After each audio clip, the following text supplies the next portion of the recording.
Ready to start, opening hearts, making life better. Let's paint the town with a rainbow of joy to bring us together. Celebrate life, talk about love, radiate hope, lift up the world. We can share the joy of knowing we are filled to overflowing. Celebrate life. Sing a love song to your loved ones. Let them sing along. Isn't it time we find we are all like a shining light when we celebrate life?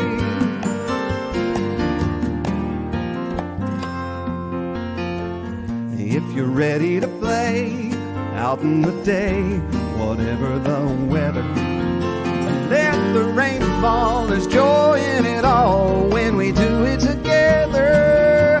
Celebrate life, talk about love, radiate hope, lift up the world.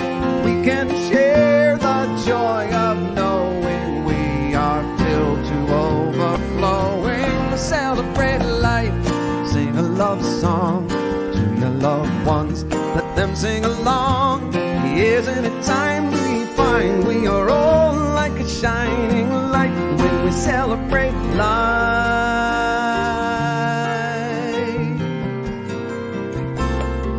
When you're feeling sad and low, call your friends and let them know. You'll be surprised right before your eyes.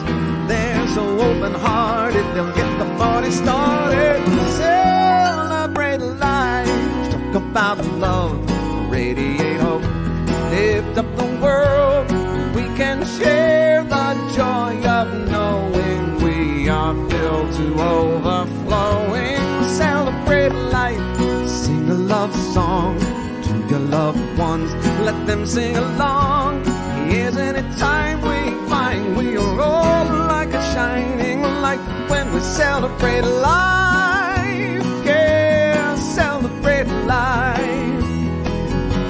Oh, feel so open-hearted, get the party started. Yeah, come celebrate life.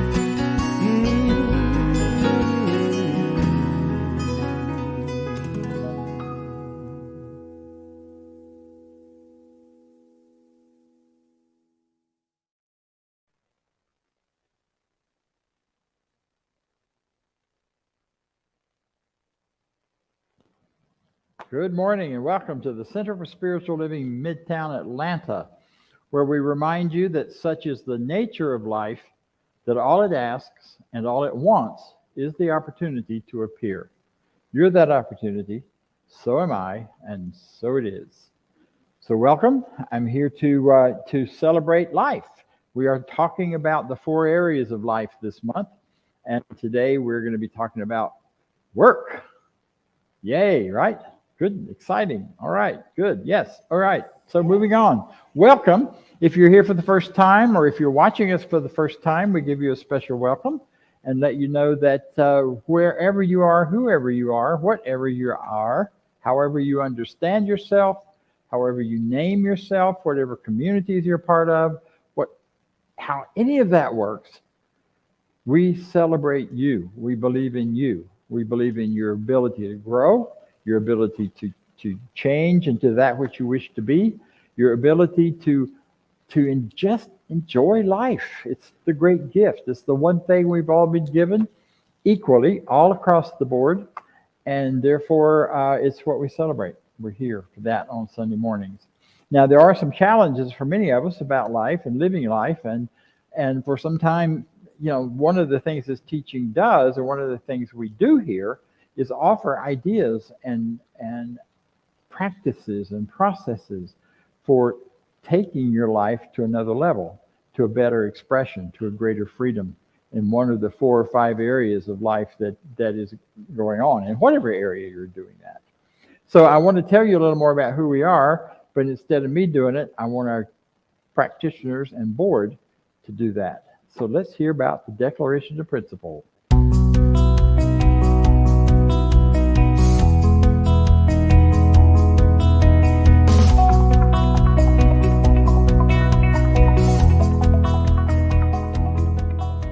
I believe in one God, one absolute power and first cause to all things. I believe that this power is perfect love and creates out of a desire to express love. I believe all thought is creative, and how I choose to think creates my personal experience. I believe in the unity of all life and the immortality of the individual soul, forever unfolding. I believe in the eternal goodness, the eternal goodness of God, the eternal loving kindness, and the eternal givingness of God to all. And so it is. And so it is. And so it is.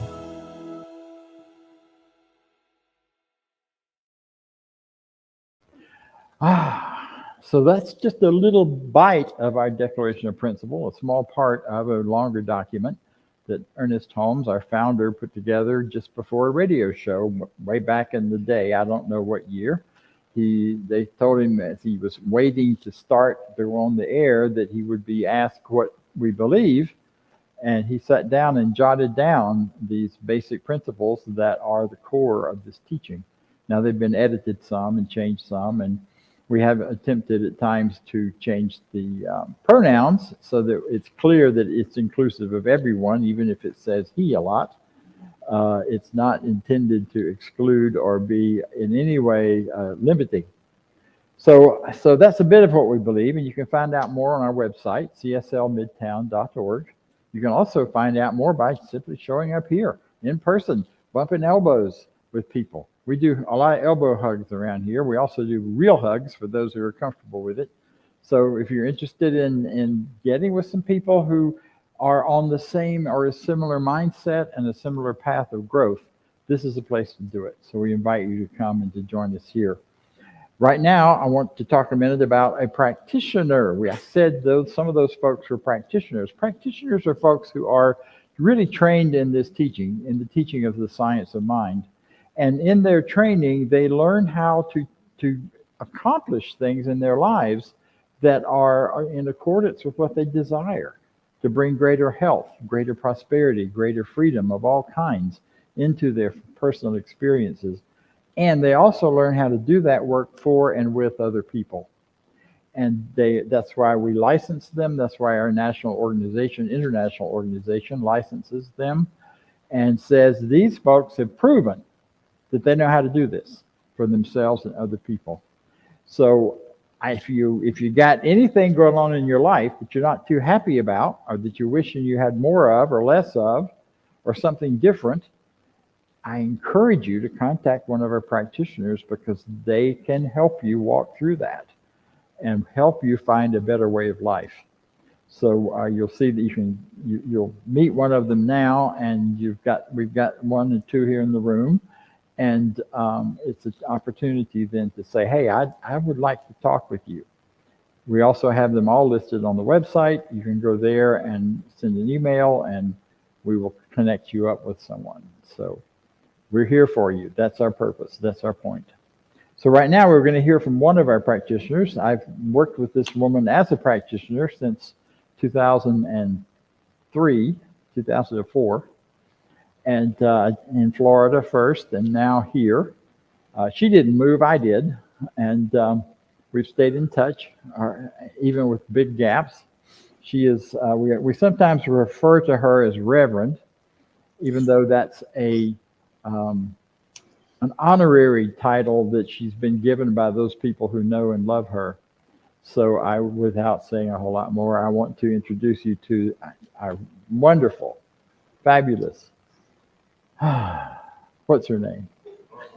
Norma Roberts. I don't believe it. Take it away, Norma. Good morning. Thank you, Reverend Bob. You are absolutely fantastic. I want you to know. I want to say good morning to all of you there. It is a good morning. It really is, because we are here. But in preparation for this session today, I read several articles and a chapter or two in several books to answer my question that I had in mind. And this question was, what is work? My summary of all that I read is that work is really our means of self-expression. It is really our divine design. We all have it some way or another. Sometimes the work we're doing is not really satisfying. It's because we really have not tapped into that divine design that is within us. In the book, Do What You Love, The Money Will Follow, it stated that right livelihood is an idea about work which is linked to the natural order of things. Every species in the natural world has a place and function that is specifically suited to its capabilities. Current research on child prodigies tells us that they possess a burning desire to express themselves, to use their unique design, their unique gifts. In a similar fashion, each of us, no matter how ordinary we may consider our talents, we want and need to use them. Right livelihood is the natural expression of this need. I'm sort of reminded of a conversation I had recently with a friend who was talking so lovingly about her grandson. She said when he was around 2 years old, he loved to go to her kitchen cabinets and pull out pots and pans and beat on them with his hands. She finally gave him a wooden spoon to use. And today, she said, at the age of 30, he earns money singing and beating drums. Ernest Holmes says, God, the supreme intelligence, has hidden within each of us the very essence of his own being, and let us alone to discover ourselves. How can you possibly account for those inner strivings you have? The inward feeling that stirs within you, unless it is an echo of some deep wishing to reveal itself. Florence Scovel-Shinn says, there is for each man perfect self-expression. There's a place which he is to fill and no one else can fill. Something he is to do which no one else can do. It is his destiny. It's determined that we should treat or pray for ourselves in this manner. Infinite Spirit, open the way for the divine design of my life to manifest, and let the genius that is within me now be released. Let me see clearly the perfect plan for my life. That is your demonstration, because God wants you to reveal yourself. And now I invite you to just settle down and take a deep breath and join me in our morning prayer treatment. I've incorporated a part of Ernest Holmes' meditation in this treatment, but I invite you to open your heart and accept as much of this treatment as resonates with you as I speak in the first person.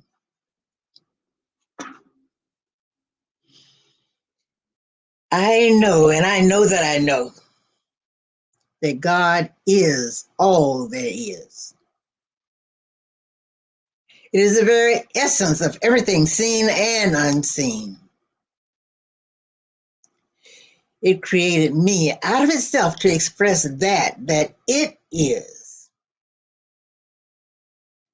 I have a clear knowledge of who I am and what my purpose on this planet is. My mind is now free and clear from anything that would seem to contradict the unlimited truth that I have limitless potential.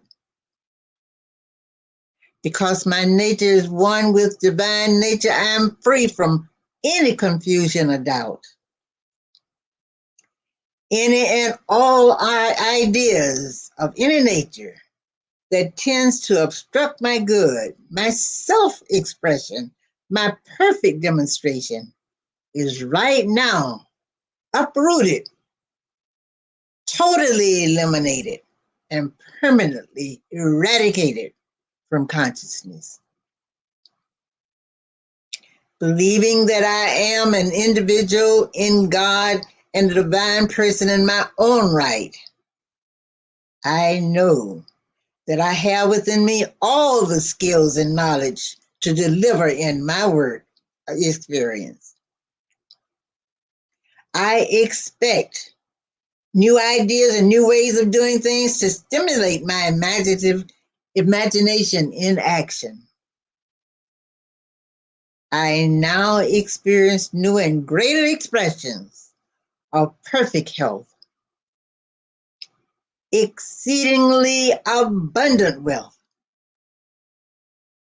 creative self-expression that reveals my divine design, and joyous personal relationships with everyone.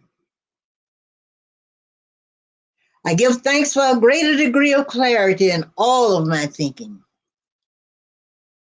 And I accept an even greater capacity to see and know truth directly and instantaneously. All that I perceive is God in action. And I now release this word into a law of mind that cannot return to me void, but must accomplish that to where it is sent. I relax, I let go, I let God be God, and so it is.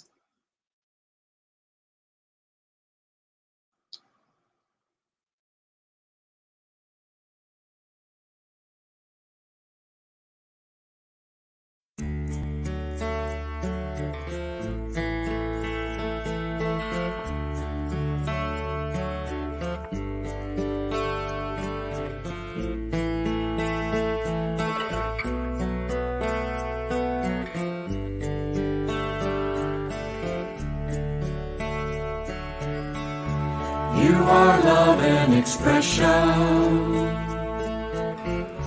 You are healing in flight. You bring warmth where there's cold.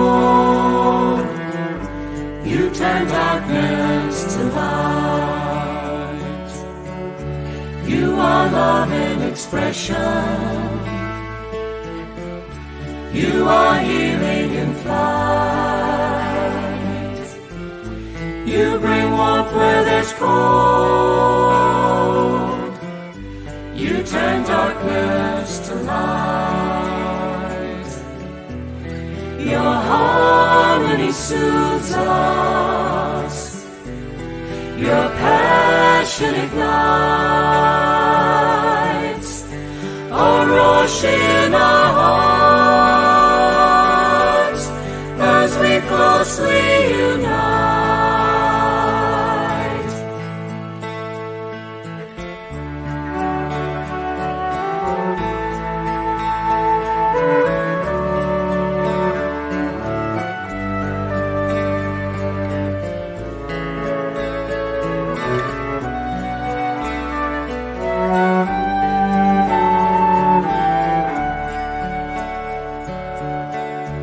We're in tune with God's message. His will being done. When you sing His awareness,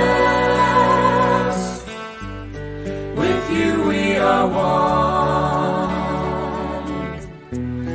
Your harmony soothes us. Your passion ignites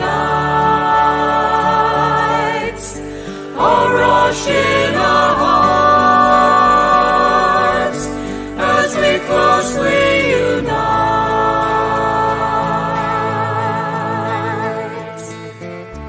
You are love in expression. You are healing in flight. You bring warmth where there's cold. You turn darkness to light. You turn darkness to light. You turn darkness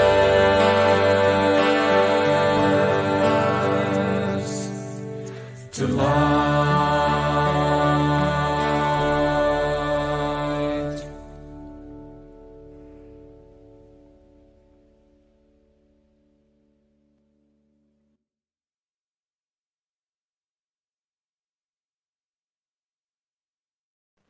Work. I love work. I could watch it all day long. I had some wonderful people show up at my apartment at my bidding yesterday, and day before yesterday, they cleaned it from one end to the other. They did the floors. They cleaned the bath. I loved it. I could just stand there and watch it all day long, even though didn't take them that long to do it. It would have taken me all day long, but not them. Work. What rolls up in your mind when you hear that word? Some of you are probably thinking, I don't have to do it anymore. I'm retired. Well, I know from talking with some of you that being retired is as hard a work as work ever was, because you got time to do more things and you keep doing them and you get more on your list. And the first thing you know, you don't have any management except yourself for how you're going to handle everything there is to do. Words are interesting, funny things. This word work. 4-letter word, W-O-R-K. You know some other 4-letter words, right? Love, thank you. That's one. We aren't saying all those others that may come to mind. You know, one of the problems with 4-letter words is the etymology of language, of English language at least, comes from 2 basic sources, the Germanic through the Anglo-Saxon and the Celtic. And in the Celtic language, words sound like what they are. So if you think of some of those words that are not to be spoken in polite company like this, they sound just like what they are. Instead of mud or a bog, you got muck. Now you know what that is just by the sound of the word. You don't have to have a better idea of it. You don't have to explain it to anybody. When I was a kid, we used to, in the seasons in Florida, when it would be drier, we'd go out to the lake beds and we'd gather up muck, which is just mud, and dry it out off the bottom of the lake and bring it home and put it in my grandma's garden, or sell it to people if they were too lazy to go get their own. So you know, muck. Well, work falls into a little of that sense that some people, it's a dirty word. So we come up with, in this teaching, a better idea, and that better idea is it is your spiritually guided creative expression. I like that better than work, because for me, for many of us, thinking about work is a really tough thing. Think about when you wake up in the morning, you're headed off to work. You have to go to work, and your life is defined by your work. You spend 8 hours at least. Nowadays, I think the average is more like 10 or 12 hours in our jobs, and we work, we put out effort, and that carries all these wonderful ideas, but it also carries some other ideas that aren't so wonderful, perhaps. So if you think about the idea of this word, work, and you think of what it gathers up and brings up into your mind, if it's anything short of the opportunity to do something fun and wonderful and be supported and be honored and loved, then you may not be doing the right work. You know? Years and years ago, I wasn't going to, yeah, I am. Years and years ago, I first heard somebody say, if you hate your job, if you hate your work, you're not doing yourself or anybody else any good by doing it. I was sitting in the Science of Mind Center, our predecessor, previous center, and my partner at the time elbowed me really hard because he knew I hated my job at that point. I made myself go every day because it paid the bills. I had great benefits. It was all the things that work is supposed to do, right? It gives us all these opportunities to do other things. And I lived for the weekends. And I lived for vacations, which I got 2 weeks of every year, unless I wanted to take it without pay. And I enjoyed a lot of what I did when I got to my job, but not all of it. I enjoyed working with people. I enjoyed that part of it, but all the paperwork and administration and scheduling and all that stuff I did not like. Consequently, much to my partner's chagrin, I quit. Not the next week, but 2 weeks later. I had already decided in my mind what I wanted to do instead. I wanted to do private practice instead of working for somebody else telling me when to show up and who I could talk to. And everybody told me, you know, you can't just go into a private practice as a therapist. You got to get at least a year's worth of finances together. You've got to get all of these things in order and in line. You got to get your licenses all straightened out, which I had already done. And you have to really be ready for that. And you have to build a name for yourself so you'll get clients, because otherwise you just got a name out on a plaque somewhere. And I heard all of that. And I said, yeah, but I can't keep doing what I'm doing. This is killing me. And literally felt like it was. So I quit my job 2 weeks later.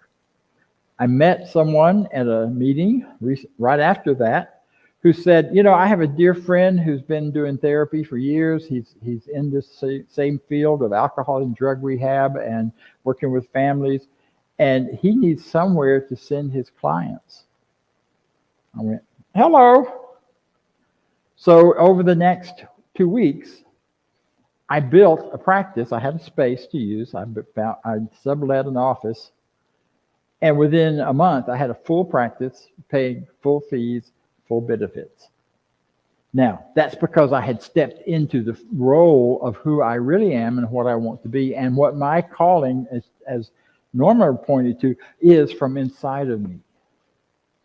You know, and there's a power that made that happen that isn't just about me. It wasn't just that I'm really special, even though I am, and so are you. But it was because I had learned a lot already about words and about how we use words and about how important words are. See, it's our mind that is the creative function in your life. Everything in your life is a result of the creative function of your mind. Good ideas, not so good ideas. Wonderful, I'm going this direction. Not so wonderful, I can't help it. I got to go this direction because whatever closing down and impressed upon us by something else that we don't know we have the freedom to say no to, often lead us down other roads.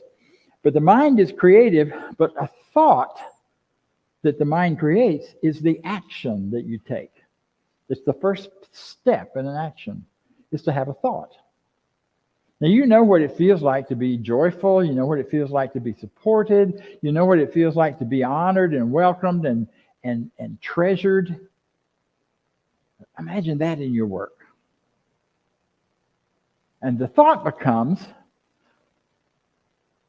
I am those things. I have a job. that supports me in that. And that job may not be one like a paycheck job.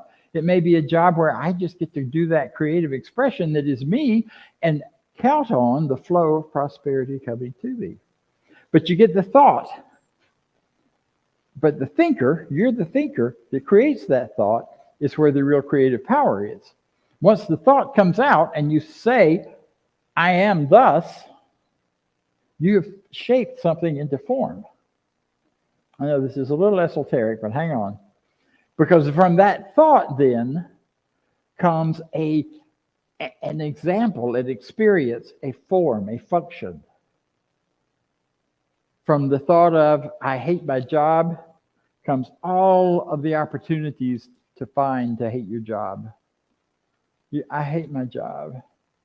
I said this morning on my way over here, I'm really struggling sometimes with time. Time is just playing really funny tricks on me lately. And I said I would be on time if I didn't fall into a vortex of some sort that would distract me and get my attention. Well, I said all of that, and it was kind of funny, and Jake and I were joking about it.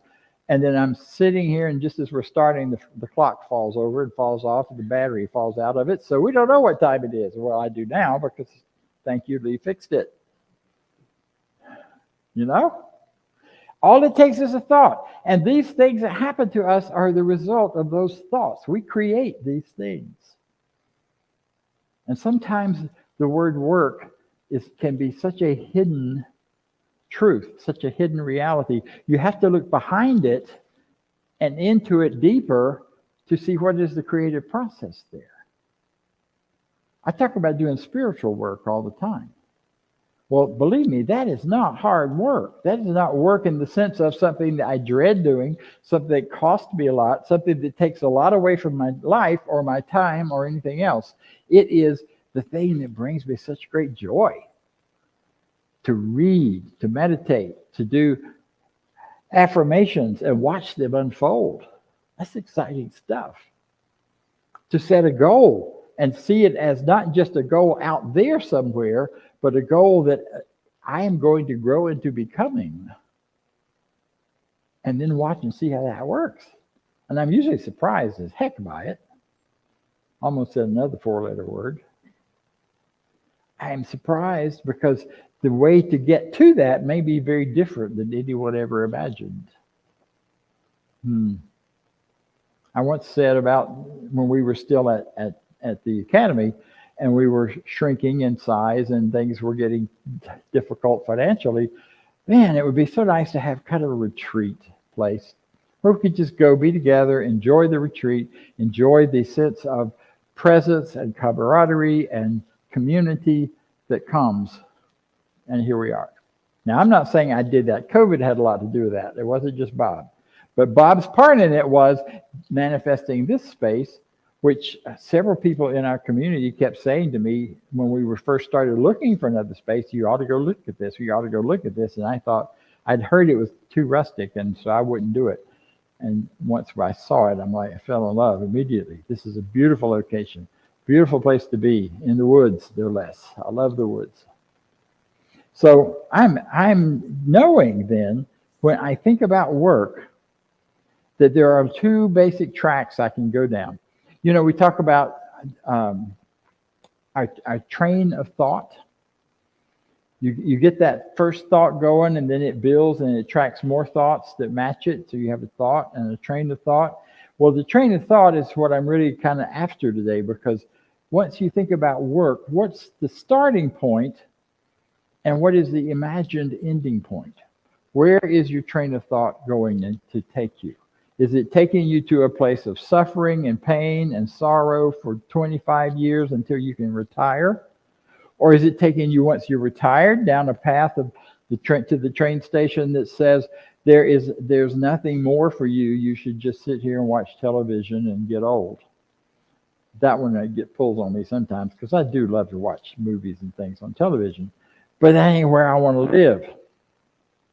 And that's not the train station I want my thought to take me to.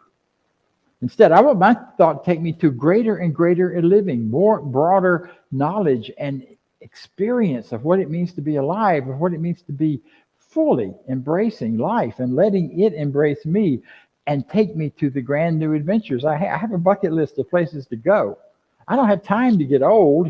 I don't have time to get slowed down. I've got too many places to go, too many things to do, too many things I want to do.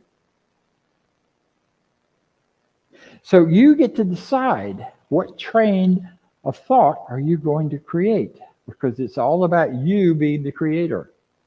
And if you create this, and you know, we get into these habits of thought. Once we get them started, sometimes they just become habits, and you just don't even sometimes realize what you're doing until something happens. And surprise, oh, that's what I've been doing and thinking. Well, no wonder. Yeah, so you can lead down that path down to frustration and agitation, or you can lead the path on over to greater goodness, greater freedom, greater joy.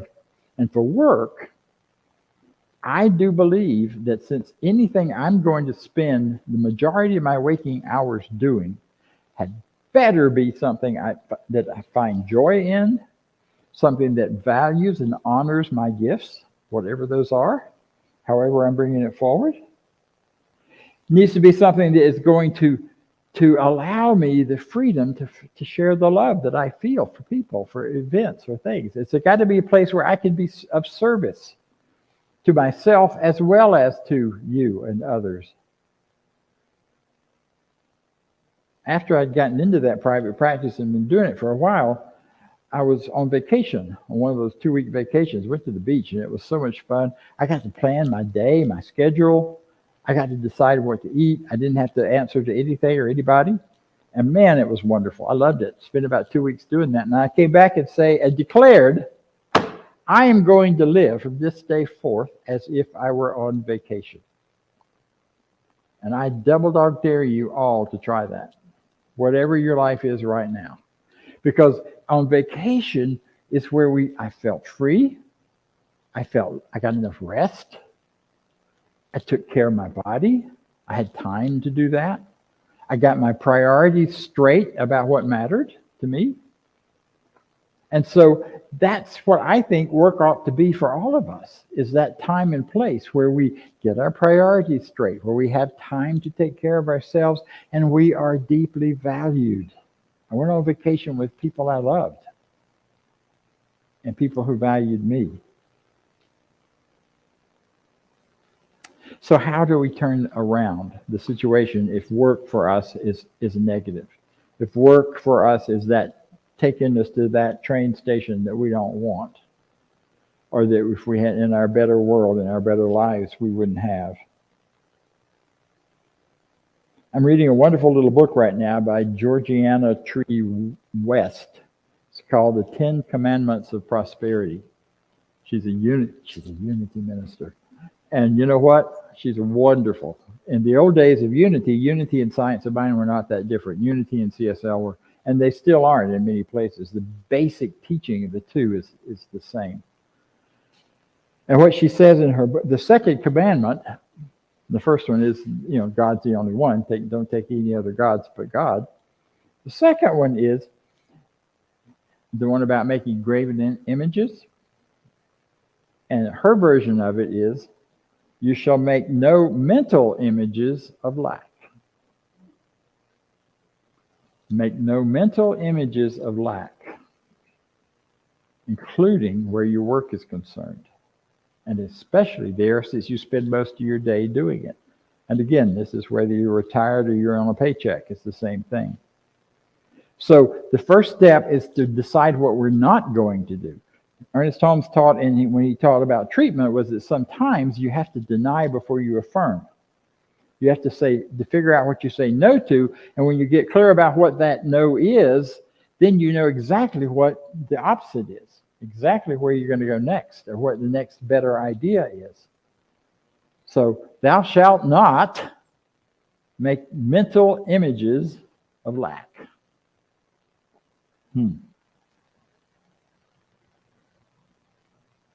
See, that tells you what you need to grow out of, what you need to get a better idea about. Getting a better idea about work. First thing is, I think one of the most important ones is, what your work is not defined by anybody but you. The job, if you have a job, doesn't determine or say anything about your work, because that job doesn't exist if you're not in it. It's not your job unless you're doing it. And it's not your work unless it matches who you are and what your vision and purpose is.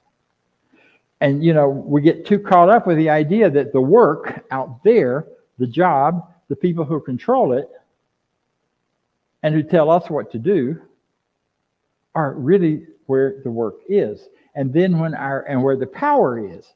So then when we retire, for many, many people, they're kind of wandering around. What do I do with myself now? Because the work has defined your own personal work. So one of the better ideas is knowing that your work is your work and no one else's. I loved it. Up there somewhere, there was, I think she said it, that, it's something that only you can do. No one else can do your work for you. That's really hard when you want to go on vacation and expect somebody else to do it. But nobody else is going to do it the same way, because they're not you. They don't bring your gifts to the givingness of what the job is. Another great idea with this, what we need to change is instead of thinking about what am I going to get from my job, because if the only reason you're working is for a paycheck, that ain't going to be very satisfying in the long run. What can I give instead? What can I give more? If you hate your job, you know how to get out of it, right? Other than do like I did and just quit. If you decide you need to really be there and you can't stop it, then instead start becoming more than your job is. Start growing. Start putting more of yourself into it, more of your love into it, more of your life into it. Now, in the book Power of Decision, or not Power of Decision, You Are the Power by Kennedy Schultz, he goes into a lot of detail about that. I'm not going to do that here because you can read. If you want to read it, you can get it on Amazon. Just one little section on how to deal with work. And he was great in that section because in his life prior to being a religious science minister, he trained and taught people in rehab. He was a rehab person who did rehab for people's jobs and work and career. So he got a real clear picture of that. I'm not going to just spout it to you here. But I am going to suggest that in building this new idea, this new way to come at work, whether it's your retirement work, I mean, sometimes I'm not really retired, but when I feel like I am, my question in the morning, or when I'm not sure what to do this day, because I still structure my own time all the time, what is mine to do today? Simple question. And so I journal and write about that.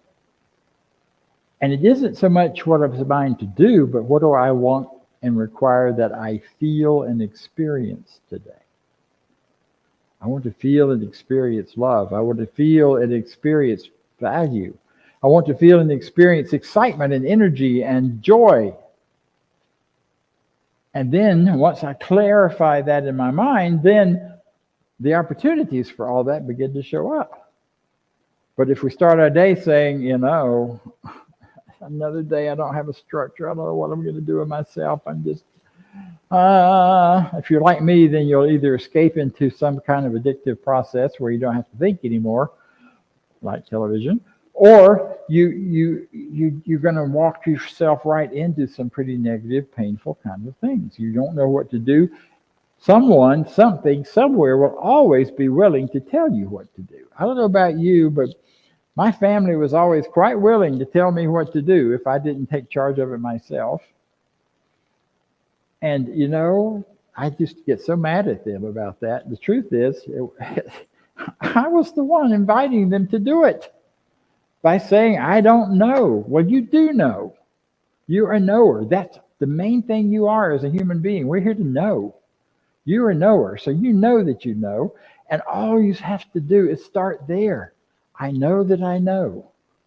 And if you don't have a clue yet, something in me knows and will reveal to me at the exact time that I need it what is mine to do, what is mine to be. Yeah. So start with who you are. Who am I? And where am I? I am a knower. Well, what am I knowing? I am a center of the activity of the divine. My mental process is the divine thinking through me. Stand there first. Declare that first. And let that really sink in. I am. Where am I? I'm in a spiritual universe that is friendly and responds to my deepest beliefs and my greatest desires. Yeah. And then, what is my true purpose today? Maybe not for the rest of your life, but for today. Some days my true purpose is mostly about loving on my grandkids. And that's a pretty cool thing. Giving them a ride to school. Taking care of certain needs that show up that I can do. And there's so much joy in that. What is my true purpose? I'm here to love. I'm here to give. I'm here. Of course, you have to answer that for yourself. And what if anything is stopping me or getting in the way? Is there in this great train of thought that I'm on, is there a sidetrack that wants to pull me off? A friend of mine used to say that, the road to success is lined with many, many very appealing parking places and overlooks. If you've ever driven out through the mountains, you know how tempting it is to stop at every one and look. There's so many sidetracks. When I was in college, I was hitchhiking across country with an intention of getting home by a certain time. And I was picked up by some young guys close to my age, and their goal was to stop at every bar before they got to where they were going. Well, about the third bar, when I realized just how drunk they were getting, I jumped out in front of the road and someone else picked me up right away. So I that was back in the days when you could hitchhike. Don't try this at home, people, please. Not now. I wore my roommate's football jacket, and so everybody thought I was clean cut and safe for some reason. So, but wherever those side roads are, you've got to have the discipline to know better. And the discipline is to step out of any belief that circumstances control you. No circumstances control you. You have power and freedom and the ability to choose and to set those choices in motion with your beliefs and your thoughts and to have them moving forward. See, and then you don't have to make all that happen. You don't have to figure out how to make anything happen. The only thing you have to make happen is getting the idea and getting very clear about it, and then allowing the infinite to bubble up through you and out into the world, and to bring about these things. And we're running out of time here, so I want to leave you with one story. Guy was walking around somewhere in Europe and came upon a place where looked like they were building something big. And he walks up to this person standing out front and says, "What in the world are you doing?" "Oh, I'm cutting these stones. I've got to cut these stones. If I don't get them all cut and get them exactly the right size and in the right place, my supervisor is going to be all over me, and I may not even get paid." Wow. So he went to the next person and said, "So what are you doing?" "Oh, I'm a craftsman. I'm a major craftsman. I'm making these stones so they all fit together and they're in perfect order, and I'm perfecting my craft, and my craft is being great." Okay, good. And then he sees another person over standing kind of aback from everybody, and he walks over to that person and says, "So what are you doing?" "I'm building a cathedral." That's the consciousness we need to develop. I'm building a cathedral. And yes, all those other pieces go into it, but building the cathedral is my role and my place and my part, and it's your part in your life as well. Take this home with you. Do it, because you're wonderful. So am I. So it is. And now Vance. Thank you. Thank you. Thank you, Dr. Bob. Work can be wonderful. And out of that, we have prosperity, and flowing in prosperity is what I'm going to talk about. So to give online, you go to cslmidtown.org and click the donate button or click the QR code that's up on the screen. And in that, let's do our affirmation of prosperity. I live in a universe of abundance. As I freely and joyfully give, I join in the divine flow. And all that I share with life returns to me multiplied abundantly. And so it is. And if you're here in person, there's a basket in the back to give donations if you want to do that in person as well. If you are online or you're in the room and you're not online right now, go online, like our YouTube channel so we can increase the people that are watching that. Because that's the one way we get out into the world for not being in person, but here. And the same thing on our Facebook channel. And next Sunday, I will say this, is our anniversary. It's our 11th anniversary. 2 weeks. 2 weeks. 2 weeks, the 5th. The 5th, right? My mind and the calendar are just not lined up. So the 5th. It's that time thing. So it's a potluck. Yeah. It's coming up. I was ahead in my schedule. So anyway, that's coming up. So join us here live in person. We're going to do a potluck that Sunday. And we'd love to see every single one of you and you here. So with that, I'm going to turn it back to Dr. Bob. All right. Thank you. And thank you, Vance. Next week, however, we have a nice surprise. Reverend Cynthia Paulson will be here as your speaker. I will be on a train somewhere by that time, hopefully in Alabama, taking a train down to New Orleans for the after Mardi Gras party. I don't go for Mardi Gras. It's too wild and crazy for me anymore. I used to, but not now. Now I go after Mardi Gras and visit my sister and do some fun things. So I have a break next week. It's my Sunday off from here. However, you never know when I'll show up or from where. So be here next week. The talk title is all about prosperity.